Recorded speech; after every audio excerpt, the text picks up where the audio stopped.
I know we're in a recession and people are losing their jobs, and every inclination is to do something. But we're also in a free market system which has a business cycle. In the late 1970s, we had gas rationing, double-digit employment, and interest rates approaching 20%. We survived without panicking. By comparison, today we are on a path to increase the public debt by some $3 trillion in the next 3 years alone, more than we added in the 50 years from 1940 to 1990. Baseline projections have us growing the public debt by some 60% in the next decade alone. We are in an unnecessary financial stampede and making unwise, ill-considered choices. I respect the good intent of our politicians responding to real-life needs, and I understand the natural desire of businesses, including many in this room, to ask the government for money. But the two have become a deadly combination, as the short-term high will give way soon to a horrible long-term illness.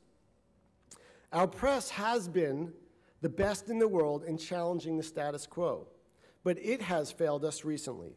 It has been mostly reactive, favoring the politics and the battles between the political parties rather than independently reviewing the big issues. I would prefer an engaged press that treated stories based on the size of the long-term impact rather than the salaciousness of the immediate human interest. How can the public focus on the big picture if no one helps them to see it? How can we get fewer stories on feuds and more on what will shape our economic lives in the future? How can the First Amendment even survive when it has few defenders and few who use it as a tool to question their government? We're at a double danger area now. First, we have an intensely charismatic leader who broke through a huge barrier, and almost every American wants him to succeed. But second, we're in the middle of a serious economic downturn.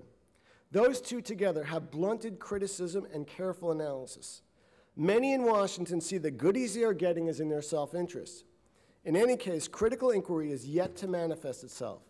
So while the First Amendment is alive legally, it is an unnoticed, underused, and often forgotten tool whose spirit has shifted from traditional media to YouTube and blogs.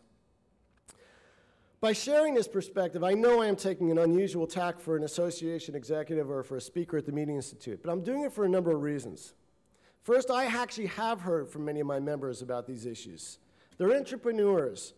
They don't ask much from their government other than reasonable taxes and a working infrastructure.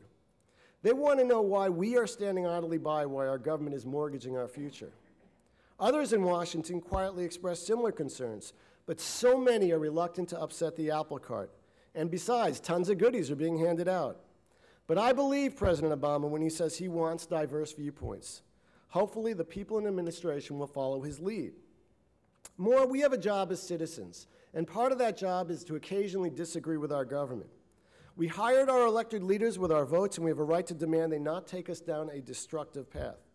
If our ancestors were as passive as our citizens and press today, we would still all be sipping tea and paying for it in pound notes. I'm also speaking out because someday we will have to justify this irrationality to our grandchildren. I hope mine read or watch or hear these words, because if we do not alter our path, we will still owe our grandchildren an apology for the sins of our entire generation. So I challenge each of you to think about these issues. I ask you to take back to your colleagues, your CEOs, your editors a request.